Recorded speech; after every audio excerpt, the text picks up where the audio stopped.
Saya teringat hari pertama saya duduk di bangku akademi. Kami ditanya oleh seorang jenderal bintang 4 penuh yang namanya sangat dihormati serta ditakuti di era dia berkuasa saat itu.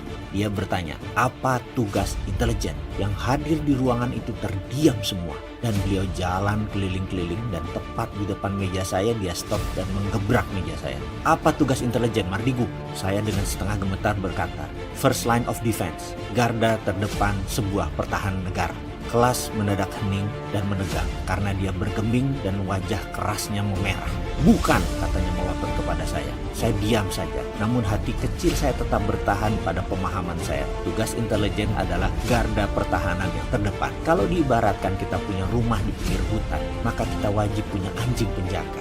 Lalu satpam atau penjaga rumah. Anjing penjaga tadi, pengindraannya harus tajam. Mungkin kalau anjing dia diibaratkan anjing herder, galak, tajam, bengis, pengindraannya tajam, matanya bisa melihat dalam gelap dan cerdas, sehingga bisa mengantisipasi pencuri atau penjahat yang akan merampok kekayaan rumah kita. Namun sayang, sejak zaman reformasi, intelijen tugasnya hanya spy saja, seperti wartawan, bukan seperti anjing herder lagi. Ada si anjing penjaga di Indonesia ini, namun hanya anjing pudel. Penjahat pun akan komen, ini anjing apa kucing? Itulah dunia intelijen saat ini yang digembosi oleh Amerika dan IMF. Salah satunya yaitu kita tidak punya undang-undang keamanan nasional yang jauh lebih penting dari RUU KPK kemarin. Kemudian terdengar lagi suara, apa tugas intelijen? Demikian meja digebrak lagi oleh sang jenderal dan semua diam tegang. Karena kami pada diam, dia mulai dengan pidato singkat padat, tapi kami paham. Oh iya juga ya, kami terutama saya yang masih junior kala itu jadi ngeh dan paham. Itu toh tugas intelijen. Dan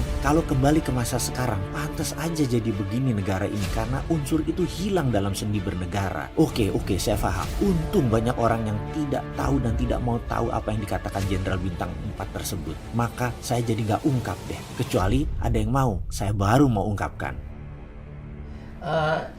Anda pengagum LB Murdani banget ya? Bukan banget sekali karena beliau adalah orang yang pertama kali jadi Percaya kepada Mas Huy? betul. Jadi dia di hari pertama saya berada di Indonesia, dia adalah orang yang pertama kali menyambut saya tahun 91. Waktu Anda baru pulang dari San Francisco. Anda Anda pendidikan Anda kan bukan bidang bisnis kan? Bukan. Applied psychology. Psikologi. Gitu. Jadi banyak orang nih, Mas Huy ini apa sih sebenarnya? Pengusaha, ahli micro apa istilahnya? Micro expression.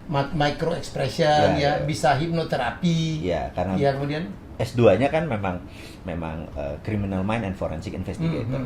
Jadi kemudian kita ngambil ada short course untuk disertasi saya adalah state sponsor terrorism. Jadi disitulah saya mengenal tentang dunia terorisme 4.0 di mana disponsori oleh negara gitu ya. Kalau terorisme 1.0 adalah misalnya kayak kartel Medellin, Pablo Escobar dia menekan langsung gitu. Kalau 2.0 sudah kayak ISIS dan lain sebagainya, 3.0 udah pakai teknologi, dan 4.0 negara. Jadi state sponsor terrorism. Jadi kayak negara-negara Libya itu dikonsider sebagai state sponsor terrorism gitu. Oh gitu ya. Jadi itu yang dipelajari Mas Huy. Itu yang dipelajari karena itu waktu pulang Pak LB beliau Murdani menyatakan bahwa ini orang cukup berbahaya karena waktu dulu Indonesia cuma 2 orang yang melakukan state sponsor terorisme, Pak Harto dan Pak Murdani. Jadi dia mengawasi saya, istilahnya. Dan saya waktu itu kan tidak bisa, ya karena itu kedekatan kita sama dunia shadow yang saya bilang itu karena beliaulah yang mengajari langsung. Dan hari pertama saya ingat ditanya karena apa tugas intelijen, gitu. Saya bilang di akademi kita bilang bahwa intelijen adalah first line of defense. Jadi first line of defense ini pertahanan garda terdepan dari sebuah pertahanan itu adalah intelijen. Nah, first line karena itu intelijennya itu harus mengendusnya tajam. Kita bukan intelijen, ada 6 fungsi intelijen, salah satunya spy, salah satunya mata-mata. Jadi kita bedain gitu ya.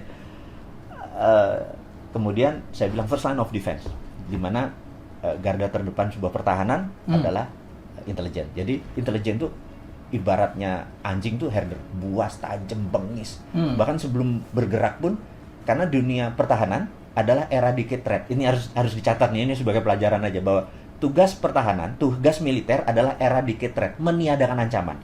Tugas polisi adalah mempidanakan ancaman. Jadi kalau perlu belum ada ancaman sudah hilang. Itu di intelijen. Itu di intelijen, gitu ya, belum ada ancaman. Jadi ini cenderung antara cenderung ada threat atau ancaman sudah dihilangkan dulu. Karena itu kesannya melanggar HAM, kesannya. Nah, Barat untuk membuat kita tidak canggih dianggap hak asasi manusia itu tinggi. Padahal pertanyaan sederhana nih, saya tanya sahabat semua nih, saya tanya ke Mas Helmi, saya tanya, tinggian mana human right sama nation right? Nation right sih. Selesai. The end of discussion. Dan itulah Pak Murdani pesan ke saya, nation right lebih tinggi yang membuat ini Indonesia ini intact, Indonesia ini utuh, Indonesia ini ke depan menjadi bertahan 1000 tahun karena nation right di atas human right, gitu. Nah, sekarang human right memang lagi didengung-dengungkan, kita harus meet halfway, bener nggak? Ini harus turun, ini harus naik, gitu loh. Nah, inilah kita pentingnya mengedukasi, karena itu saya punya masalah knowledge agak berbeda nih.